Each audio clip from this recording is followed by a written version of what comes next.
Ini alasan kenapa lu bakal tetap susah ya, walaupun udah kerja keras bahkan sampai 20 tahun. Karena uang yang lu tahu itu rusak.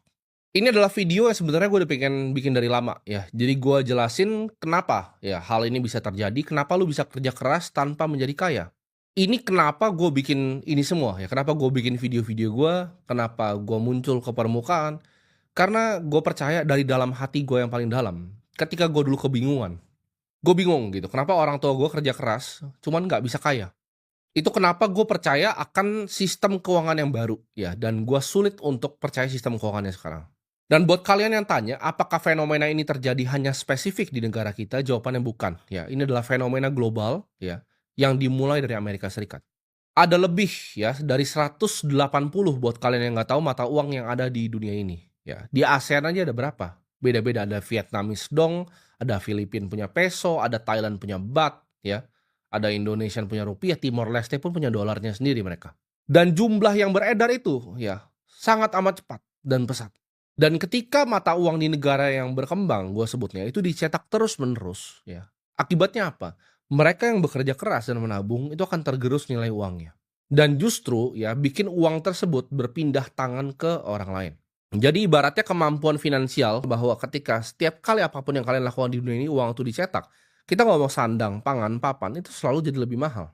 Lu akan terus ya jadi orang miskin seumur hidup. Kalau cuman kerja keras kita ngomong 20 tahun percuma, lu akan terperangkap ya dengan income lu, dengan gaji lu. Lu harus mencari aset yang langka dan diinginkan oleh banyak orang. Ketika bahkan lu dokter yang punya tabungan 1 miliar, tahun depan ketika lu nggak ngapa-ngapain, uangnya ekspansi, 1 miliar lu akan jadi 900 juta. Uang lu itu akan selamanya bocor. Ini pun diketahui ya sama orang tua kita yang suka dulunya punya aktivitas untuk nabung emas. Mereka percaya hasil kerja kerasnya itu nggak mau didilusi lalu mereka nabung-nabung emas. Uang yang bagus itu memang punya kelangkaan dan durabilitas seperti emas gitu. Ternyata tapi setelah gua tarik benang merahnya inflasi ini nggak ngerampok semua orang. Inflasi ini hanya merampok orang yang tidak mampu untuk main di dalam gamenya. Maksudnya apa? Ketika lu punya uang, lu bisa beli properti. Misal lu jadi kos-kosan gitu kan properti lu. Ketika properti lu jadi kos-kosan, tanahnya itu apresiasi karena inflasi ya, bangunannya sih enggak, tanahnya tapi apresiasi karena inflasi, bangunannya lu perlu renovasi lagi.